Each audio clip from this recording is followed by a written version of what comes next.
Sud Radio, l'invité politique, Jean-François Aquili. Jean-François Aquili sur Sud Radio, votre invité politique ce matin, c'est Bruno Retailleau, l'ancien ministre, bien sûr, de l'Intérieur, patron des Républicains.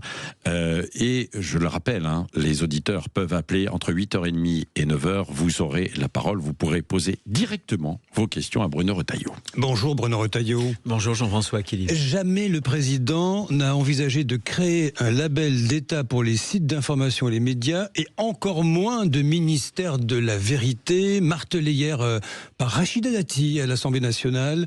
Que dites-vous ce matin? Fin de la polémique? Non, ça n'est pas une fin de polémique parce que c'est un thème récurrent chez Emmanuel Macron. Vous êtes un observateur avisé, vous savez très bien que depuis le début de son mandat, je pourrais faire des citations de lui en 2019 où il prétendait que l'information étant un bien public, ça pourrait justifier de subventionner des journalistes. En réalité, cette tentative de labellisation, c'est une tentative finalement d'imposer une sorte de vérité officielle. Et ça ne marche pas, ça ne peut pas marcher. La liberté d'expression, c'est la liberté d'information. Et le meilleur garant, ça n'est pas je ne sais quelle labellisation par je ne sais quel machin qui serait inventé avec des journalistes qui évidemment auraient ce monopole d'une vérité officielle. On voit bien d'ailleurs, on les désignerait comme indépendants. Ils seraient d'abord de gauche, j'imagine, comme d'habitude.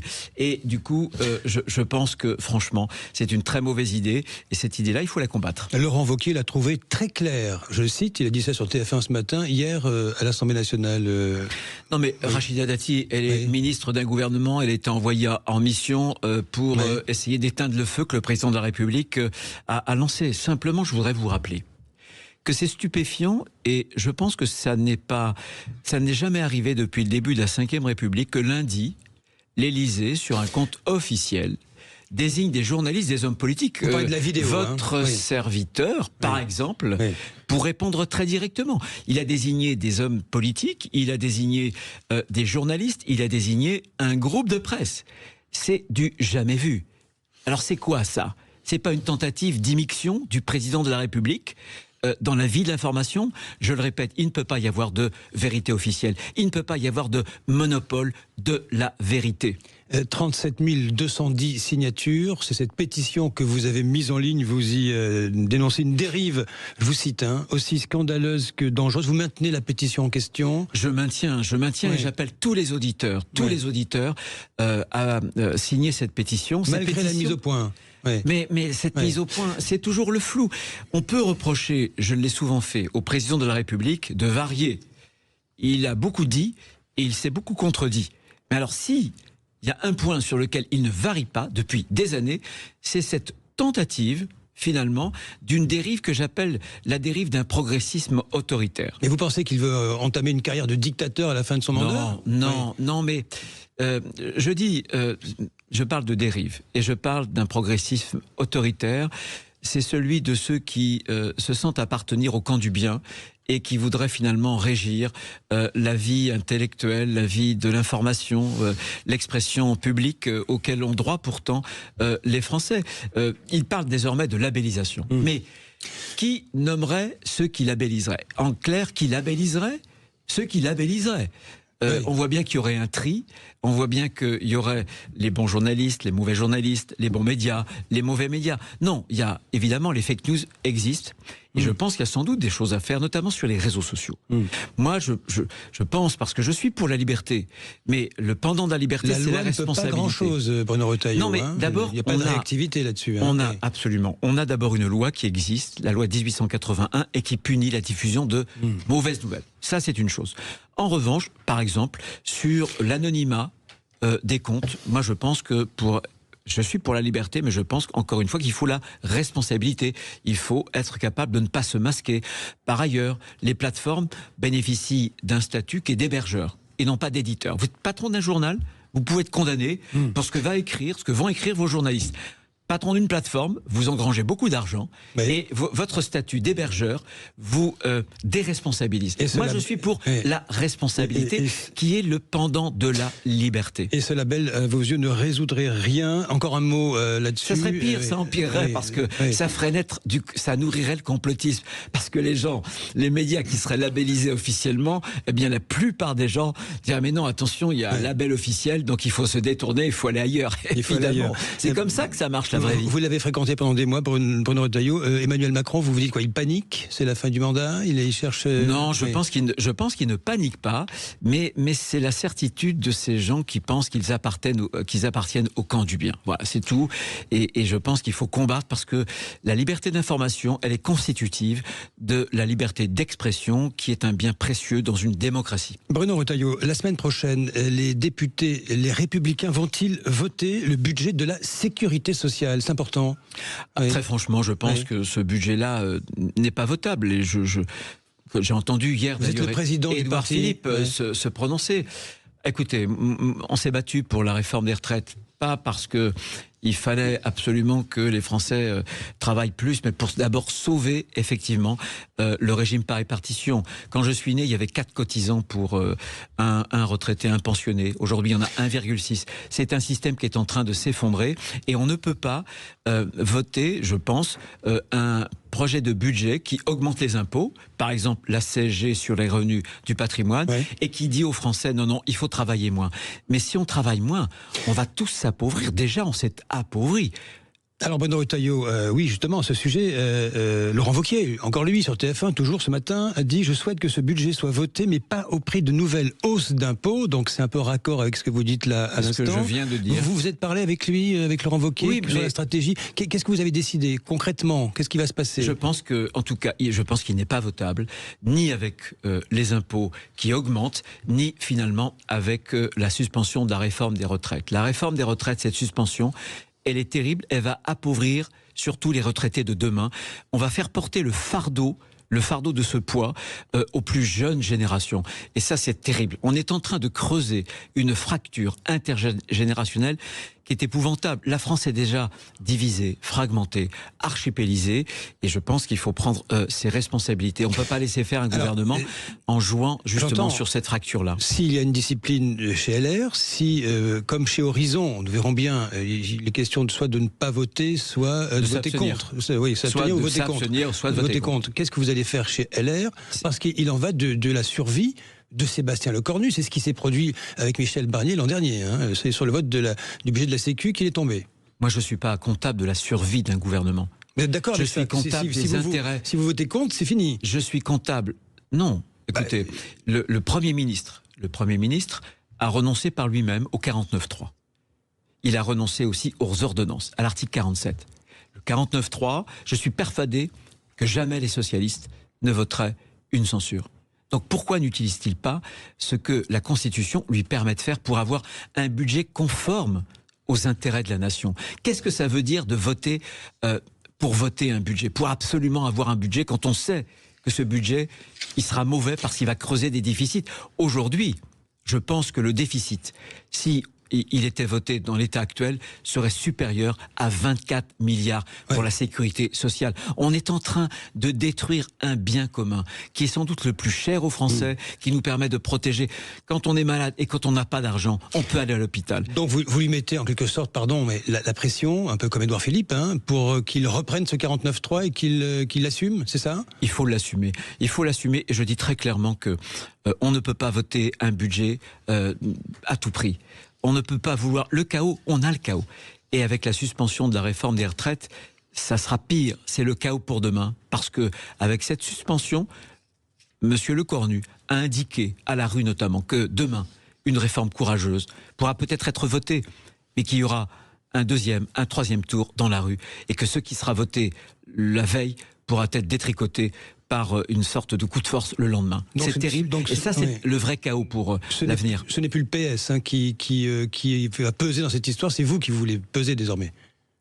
Oui, mais il a fait le choix. Ça a été une des raisons de mon départ. Il a fait le choix de se livrer pieds et mains liés au PS, le vice-premier ministre aujourd'hui de la France, c'est Olivier Faure. Il l'a très bien compris. Et il fait chanter, danser le gouvernement à sa guise, alors que c'est ça qui est terrible et paradoxal en termes de démocratie. Jamais la France n'a été autant à droite et jamais le gouvernement n'a autant penché à gauche. Donc message envoyé à Sébastien Lecornu ce matin sur l'antenne de Sud Radio. Bruno Retailleau, les municipales, est-ce que vous soutenez Martine Vassal, la candidate de la droite républicaine Je la du soutiens à centre à fond. Marseille? Je pense que Martine Vassal... Vous avez entendu ce qu'elle a dit à ce micro lundi matin? Vous avez entendu ce qu'elle a dit à ce micro lundi matin? On verra avec les accords éventuels RN deuxième tour. On verra. Elle a rétropédalé, mais elle l'a dit. Elle a écrit, vous le savez très bien, son poste ensuite. Martine Vassal peut gagner. C'est la meilleure candidate pour les Marseillaises et les Marseillais. Nous la soutenons à fond. C'est une femme. Courage. Il faut beaucoup de courage aujourd'hui à Marseille, notamment pour prendre la suite d'un maire qui n'est pas à la hauteur. Deuxième chose, le pire pour moi, c'est LFI. Le pire pour moi, et je vous invite à lire le dernier opuscule de Richard Malka, qui est le résumé, même pas le résumé, la reprise de sa plaidoirie. Et ce livre s'intitule « Passionnément antisémite ». Vous vous rendez compte qu'on a aujourd'hui un groupe parlementaire qui professe, en tout cas qui attise la haine antisémite. Vous avez ce groupe parlementaire qui a déposé une proposition de loi pour abolir, vous m'entendez bien, on vient de malheureusement célébrer, commémorer l'anniversaire des attentats, pour que on annule le délit d'apologie pour le terrorisme. Un groupe parlementaire et un parti qui théorise la brutalisation du débat public. Donc, il y a une différence de nature et pour moi, le véritable adversaire, c'est LFI. Donc, implicitement, plutôt RN que LFI. Non, moi, je vais vous dire très simplement, c'est si difficile que ça. Les électeurs vont décider autrement. Le temps, voilà. Eh ben, écoutez, c'est l'électeur qui tranchera. C'est pas Bruno Retailleau qui donnera une consigne. Les électeurs trancheront. Mais je souhaite qu'ils tranchent en faveur, justement, de Martine Vassal, et qu'au premier tour, pourquoi est-ce que le second tour opposerait nécessairement le RN et une gauche? J'observe d'ailleurs que M. Payan serait donc prêt à s'associer à LFI. Moi, je lui demande de lever ces doutes-là. Est-il prêt à s'associer? Parce que la droite est toujours sommée de choisir. Non, mais personne ne vous somme de quoi que ce soit. Mais non, mais vous me posez la question. Vous posez la question à monsieur Payan. Est-ce qu'il va s'associer avec un parti qui a désormais quitté l'arc républicain? LFI, les Insoumis. Donc moi, je lui pose la question. Vous n'arrivez pas à dire ce matin, le RN, pourquoi pas? C'est-à-dire, c'était un peu ce que disait Martine Vassal. Pourquoi pas? Je dis ce matin que l'électeur sera libre. Voilà. Et je dis que notre principal adversaire désormais est dans le champ public, objectivement, en termes de violence, d'antisémitisme, en termes, c'est pareil, d'ordre public. Ils mettent régulièrement, les députés mettent régulièrement dans le dos des forces de l'ordre, policiers et gendarmes, des cibles. Lorsque ils disent par exemple que la police tue, qu'elle tue partout, c'est scandaleux, c'est absolument scandaleux. L'ancien ministre de l'Intérieur que je suis, précisément, ne peut pas l'accepter. Tiens, ultime question à l'ancien ministre de l'Intérieur que vous êtes. Il y aura d'autres questions avec nos auditeurs juste après. Est-ce que vous regrettez la décision de la préfecture de police de Paris d'annuler ce concert qui était prévu le 31 au soir sur les Champs-Élysées au prétexte qu'il y aura trop de monde? Et puis, vous avez vécu, vous, la finale de la Ligue des Champions. Je l'ai vécu. Je veux dire d'abord que malheureusement en France, désormais, il y a un tel ensauvagement que tout devient prétexte, précisément, à de l'ultraviolence. Je me souviens par exemple de la fête de la musique. Moi, on m'avait proposé, par exemple, d'annuler, même le RN avait proposé de déporter le match France-Israël. Et je n'avais pas cédé. Je pense que, bien entendu, que ces manifestations présentent des risques, mais on ne doit pas reculer. Je pense que la décision de la mairie de Paris est une mauvaise décision. Je pense que si demain on abdique ce que nous sommes, parce qu'il y a des moments pour faire la fête, le 31 décembre, les Français veulent se retrouver. Ne pas reculer. Ne rien lâcher. C'est vrai qu'il y a des risques. Mais quel est le plus grand risque, finalement? C'est de revenir sur ce que nous sommes, d'arrêter, en fait, de célébrer de façon conviviale un certain nombre de fêtes, de dates qui permettent aussi de nous unir. Certes, il peut y avoir des risques, mais on a des forces de l'ordre qui sont très expérimentées. Je me souviens, il y a eu ce concert, d'ailleurs, le 31 décembre. Il y avait eu des risques, mais nous les avions affrontés. Merci Bruno Retailleau, vous restez avec nous, hein. Oui, Bruno Retailleau, vous restez avec nous, avec les auditeurs qui sont en ligne, 0826 300 300 dans un instant. On va revenir sur ça. Je sais qu'il y avait des questions qui se posent déjà là sur l'union des droites, sur le budget de la sécurité sociale. On abordera peut-être aussi la menace de Poutine. Vous l'avez peut-être entendu hier soir, la menace de Poutine.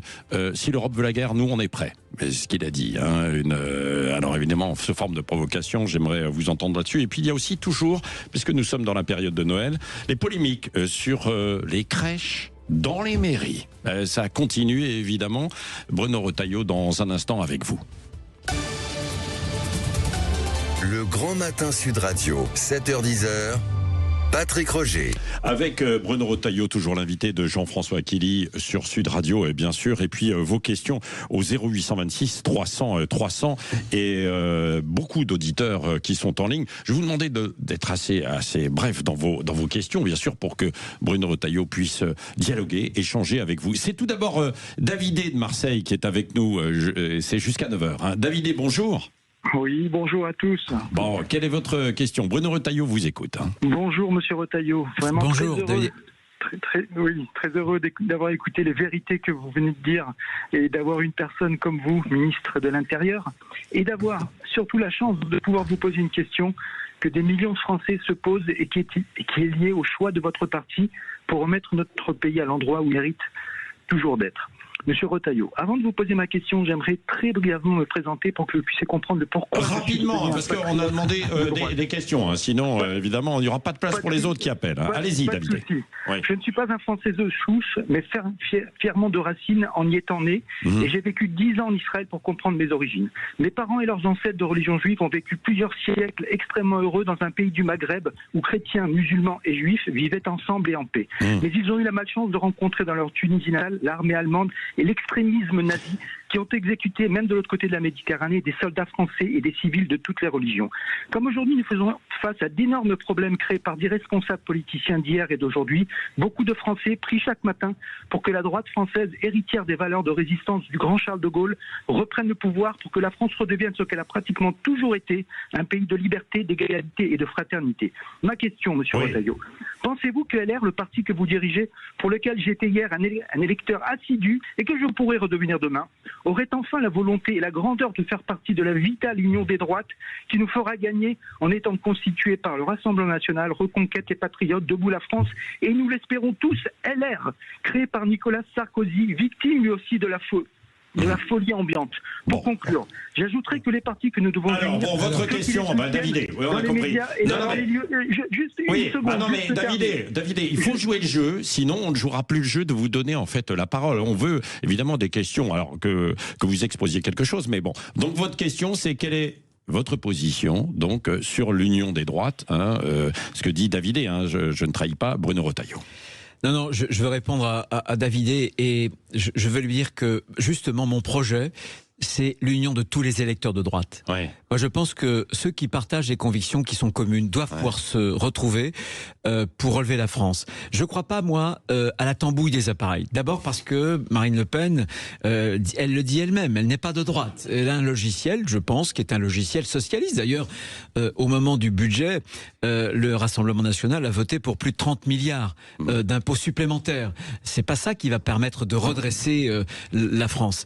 Moi, mais ce que je crois, en tout cas, c'est que je veux, en tout cas, porter des convictions, des valeurs, non pas d'une droite qui a été souvent trop honteuse, trop peureuse, mais une droite courageuse, une droite audacieuse, et qui fera, à travers ses convictions, un projet très puissant, revenir à nous, tous les électeurs, puisque David, j'ai compris, il a été un électeur UMP, LR, voilà. Et il est parti, je ne sais pas si c'était Reconquête ou elle, mais peu importe. Je pense qu'on doit se retrouver sur les convictions. En revanche, cette union des droites par les appareils, ça marche pas, puisque le Rassemblement National d'ailleurs n'en veut pas. Et donc, alors c'est quoi, Bruno Retailleau? Vous voulez convaincre par vos idées des gens qui votent aujourd'hui pour le RN ou Reconquête et qu'ils viennent voter LR? Mais c'est ce que ça n'a pas marché en fait lors des élections. Attendez, mais vous avez vu Valérie Pécresse? Non mais regardez Nicolas Sarkozy. Oui. En 2007, il a assumé une ligne qui était une ligne de 2007, droite. Nous sommes en 2025. Mais bien sûr. Bon, mais donc c'est dépassé, ça. Mais ce qui compte, c'est pas le passé, c'est les convictions. Non, mais justement. Écoutez, j'ai eu une expérience. Oui. J'ai été ministre de l'Intérieur. Personne ne me connaissait.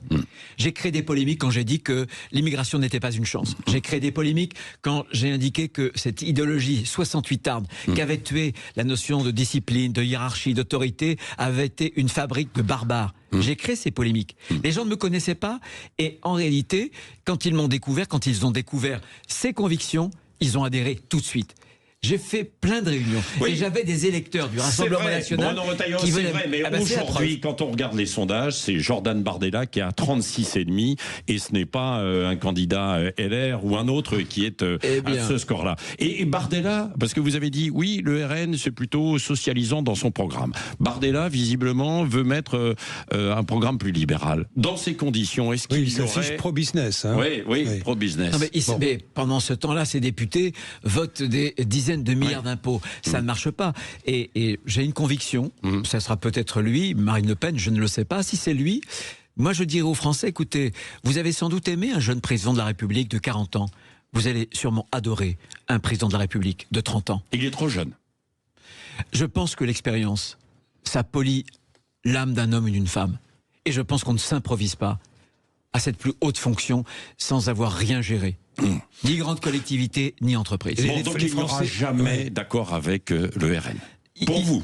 Pour moi, il faut cet accord de tous les électeurs de droite, par le haut, par les convictions. J'ai montré au ministère de l'Intérieur que lorsqu'on avait un langage clair et beaucoup de sincérité, c'est ce qu'attendent les Français aujourd'hui, parce qu'ils ne croient plus dans les politiciens. Je pense qu'on peut rassembler. Très court, les Français prendraient un risque en envoyant M. Bardella à l'Élysée, c'est ce que vous dites ce matin. Je pense qu'ils ne l'enverront pas à l'Élysée. Tout simplement. Tout simplement. Bon. Voilà, Davidé, pour votre réponse directe. C'est Linda maintenant de Pau qui est au 0826 300 300. Bonjour Linda. Bonjour à tous. Bon, Bruno Retailleau vous écoute. Bonjour Monsieur Retailleau. Bonjour Linda. Après votre position face à l'Algérie et tous les épisodes qui s'en sont suivis, pour faire court, est-ce que sur qui pourra donc compter Monsieur Blaise pour sa libération? Oui, alors je rappelle qu'il y a le procès en appel aujourd'hui. Moi, je pense qu'il faut cette politique de fermeté. Je sais qu'on me l'a beaucoup reproché. Je suis certain que ça a permis de faire évoluer notamment le sort de Boualem-Sansal. Je l'ai rencontré longuement, c'est un ami. On s'était eu au téléphone. On a déjeuné il y a quelques jours ensemble. Et vous voyez, Christophe Glaise, personne n'en parlait. Personne n'en parlait. Donc il ne pouvait pas y avoir de fermeté. Et il est toujours sous les barreaux. Aujourd'hui même, il sera jugé pour un procès inéquitable. Je veux simplement rappeler à vos auditeurs que ce journaliste arrive pour parler foot et il se retrouve condamné pour apologie du terrorisme. Voilà ce qu'est, non pas le peuple algérien, mais ce qu'est le régime algérien. On ne peut pas tolérer, par exemple, ce qu'ont tenté de faire les services secrets algériens. J'étais ministre de l'Intérieur en tentant d'assassiner un homme. Un influenceur, un opposant du régime algérien. On ne peut pas tolérer que nous, on applique des accords de 68 au pied de la lettre et eux, ils n'appliquent pas les accords de 94 qui devraient les astreindre à reprendre les OQTF dangereux. Total, à Mulhouse, on a eu un ressortissant algérien qui a tué un retraité portugais. Il faut cette politique de fermeté. Moi, j'en ai marre que la France, simplement, s'écrase. Bruno Retailleau, vous avez entendu la petite musique ces derniers temps. Si ça a traîné pour Boualem-Sansal, c'est la faute à Retailleau parce qu'il a été trop ferme. Même Laurent Nunez dit qu'il faut y aller doucement avec l'Algérie. Vous êtes en désaccord avec ça? Mais en désaccord le plus total. Ça fait des années qu'on essaie de fonctionner comme cela. Et Boualem me disait la chose suivante. Écoutez-moi bien. Je ne pense pas qu'il l'ait encore dit. Tous les jours dans sa prison, il avait droit à des informations sans doute très labellisées d'ailleurs. Et à chaque fois, ça commençait par une ode à M. Tebboune, c'est-à-dire au régime. Et ensuite, immanquablement, on tapait sur la France. Ce régime-là nourrit la haine anti-française pour s'excuser de ses propres échecs. Donc il faut une relation qui soit une relation adulte, non pas dépendante, une relation, il faut normaliser cette relation et ce régime-là ne comprend que le rapport de force. Oui. Dans un instant, on va parler du budget avec d'autres questions, mais juste puisqu'on est sur l'international, je voudrais poser en fait une question, vous l'avez entendu, Poutine met la pression sur l'Europe avec une menace directe. Si l'Europe souhaite passer à l'action, nous sommes prêts dès maintenant. Est-ce qu'il faut redouter aujourd'hui Poutine dans ses déclarations, dans cette escalade? La menace russe, elle existe. Je veux simplement vous rappeler un épisode que vous avez tous oublié. Nous avons arrêté, c'était il y a un peu plus de 2 ans, un individu qui était russo-ukrainien, à la solde justement des services russes. Il s'est fait exploser, il en est sorti vivant. Il était en train de bricoler un engin explosif qu'il souhaitait déposer dans un bricorama. Voilà, un magasin de grande surface. C'était une action qui était dirigée par les services russes, qui ont par ailleurs déclenché...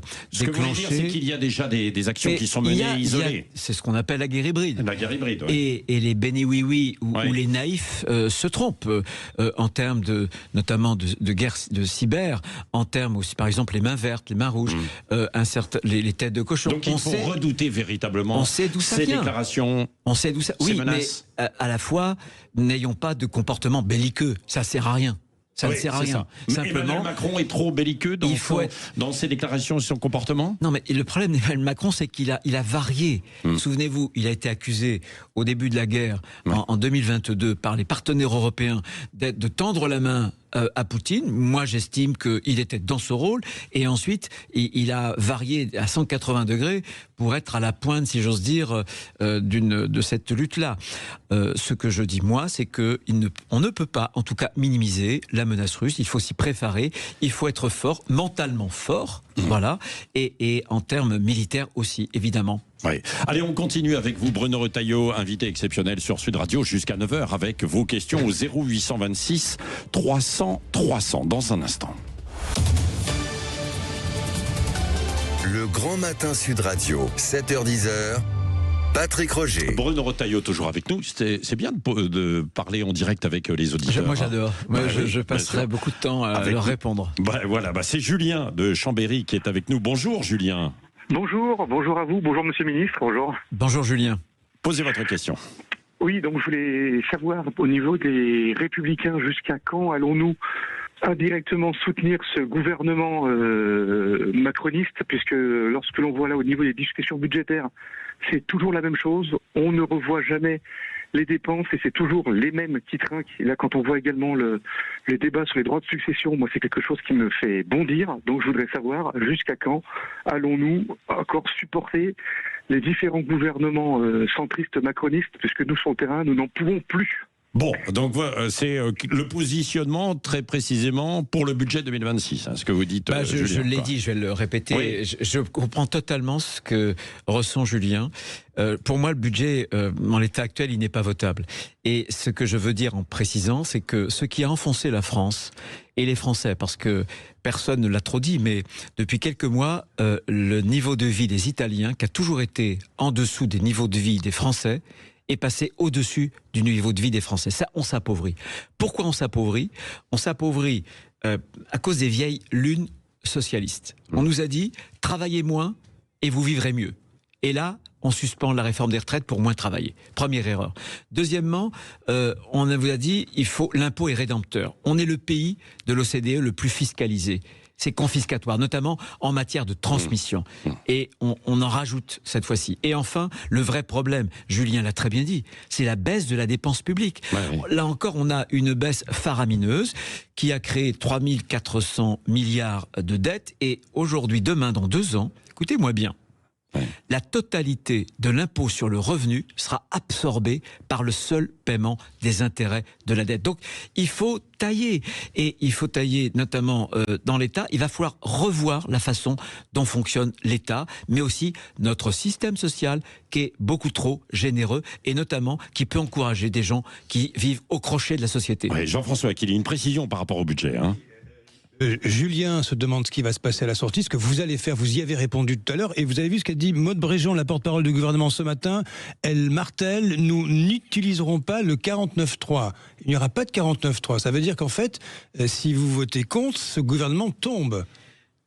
Non, on vote, s'il n'y a pas de 49.3, il n'y a pas de motion de censure. Le 49.3, le 49.3, c'est en réalité la mise en responsabilité du gouvernement. Oui. Et le budget est censé être voté s'il n'y a pas de motion de censure. Simplement, en se privant du 49.3, le gouvernement risque de faire en sorte que le budget ne soit pas voté et qu'il y ait une loi spéciale ça c'est pour qui reconduise les dépenses, les impôts de l'année 2025 sur l'année 2026. Mais ça, c'est la responsabilité, du gouvernement.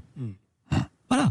Moi, je pense, et je le redis, et j'exprime cette position qui est ma conviction depuis le départ, c'est que ce budget ne peut pas être voté parce qu'il n'est pas bon pour la France. LR pourrait se joindre à une censure d'aventure s'il y avait trop d'impôts, s'il y avait le problème d'une censure et le problème d'une dissolution, c'est que on est sûr, on l'a vu dans la première dissolution. Moi, j'étais stupéfait quand j'ai entendu le soir des élections européennes le président de la République dissoudre. Et c'est ce qui a créé le chaos.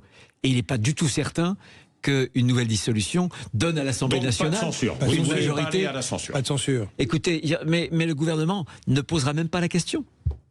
Puisqu'il n'y aura pas de 49.3.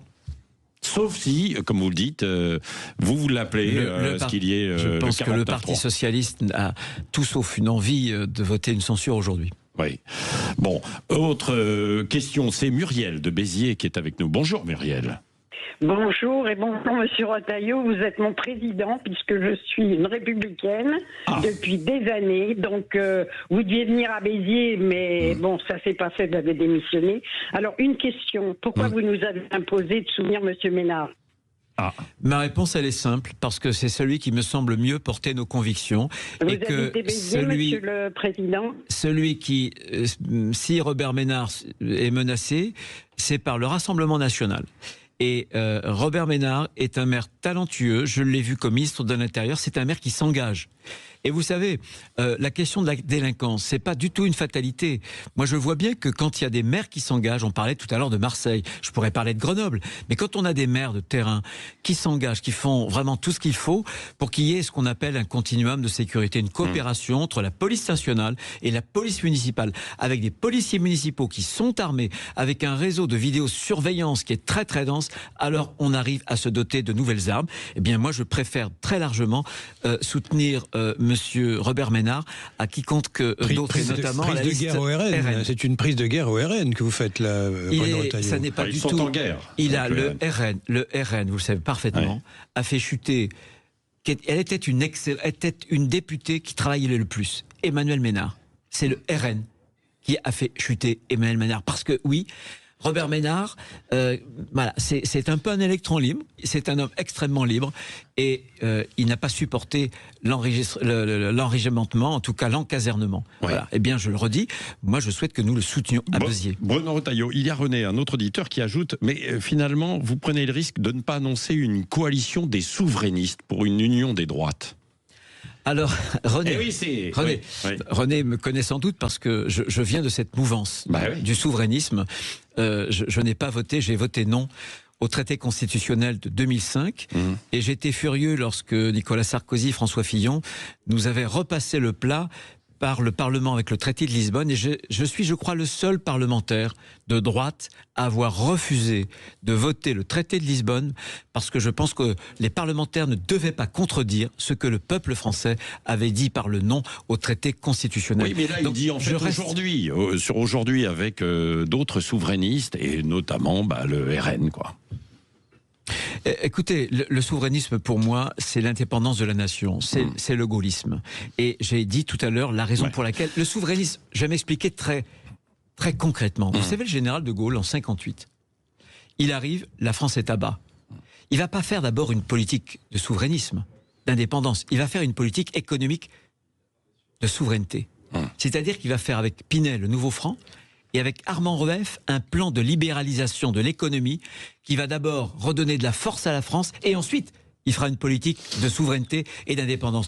Vous ne pouvez pas, comme Mme Le Pen ou M. Bardella, affaiblir avec des idées socialistes, notamment de l'assistanat. Quand nous, au Sénat, on a voté les 15 heures obligatoires d'activité en contrepartie du RSA, pour lutter contre l'assistanat, le Rassemblement National n'a pas voulu voter. Ils sont pour l'assistanat. Jean-François Kelly. Malgré votre sortie de la place Beauvau, j'imagine que ça laisse des traces. Vous ne renoncez pas, Bruno Retailleau, à 2027 ? Je ne renoncerai jamais à mes convictions. Et d'une façon ou d'une autre, je serai présent dans ce débat. Et ces convictions qui sont ceux de notre droite, de LR. Nous, on veut une école qui instruise, qui ne déconstruise pas, méritocratique. Bon, donc on veut un ordre public qui soit restauré, une justice qui avec sanctionne, une primaire à droite, un travail qui paye plutôt que l'assistanat. avec une primaire à droite, Bruno Retailleau. Les choses sont très très simples. Il va falloir vous trancher l'affaire. Hein. Non, mais c'est la démocratie. On a des statuts, l'article 21, je l'ai déjà dit, et c'est nos adhérents. Et je m'adresse d'ailleurs aux Français, s'ils veulent adhérer, eh bien c'est eux qui choisiront précisément les modalités de choix de notre candidat pour 2027. Bon, allez, juste un dernier mot, puisque c'est Noël. Il y a les crèches dans les mairies, c'est la traditionnelle polémique de Noël. Vous avez été ministre de l'Intérieur, donc sur le respect de la laïcité. Vous êtes pour ces crèches dans les mairies ou vous savez que j'étais président du département lorsque la polémique des crèches en Vendée est arrivée. Nous avions traditionnellement une crèche, très belle crèche, dans le hall du département. La Libre Pensée nous avait attaqué, et nous attaquait tous les ans, et le tribunal administratif nous a donné tort. Et nous avons fini par gagner en cour administrative d'appel, puis au Conseil d'État. Je pense qu'il y a deux choses. Il ne faut pas confondre. C'est ça, la laïcité, c'est vraiment la neutralité de l'État, etc. C'est le cultuel. Mais il y a le culturel. On est dans le Sud. Les 100 ans de Provence, c'est notre culture. On ne peut pas effacer. Donc les crèches peuvent être dans les mairies. Il y a des conditions. Le Conseil d'État les a très bien rappelées. Mais moi, je suis pour que nos belles traditions puissent nous rappeler que nos racines sont aussi judéo-chrétiennes. Et alors, moi je me souviens que lorsqu'il y a eu cet épisode de la crèche interdite en Vendée, j'avais reçu énormément de lettres, et parmi ces lettres, il y avait des gens qui ne croyaient pas du tout, il y avait des musulmans, il y avait des juifs, il y avait aussi des chrétiens qui disaient simplement, nous on a un paysage de notre enfance, c'est la crèche, c'est le sapin. C'était pas du tout une argumentation religieuse, culturelle, c'était culturel, c'était civilisationnel. Merci Bruno Retailleau d'avoir répondu à toutes nos questions aux auditeurs. On va débriefer dans un instant avec Éric Revel, avec Elisabeth Lévy, Jean-François Aquili, et puis vous au 0826 300 300. Merci d'avoir joué le jeu avec les auditeurs qui étaient nombreux, évidemment, qui ont appelé. Merci Patrick Roger.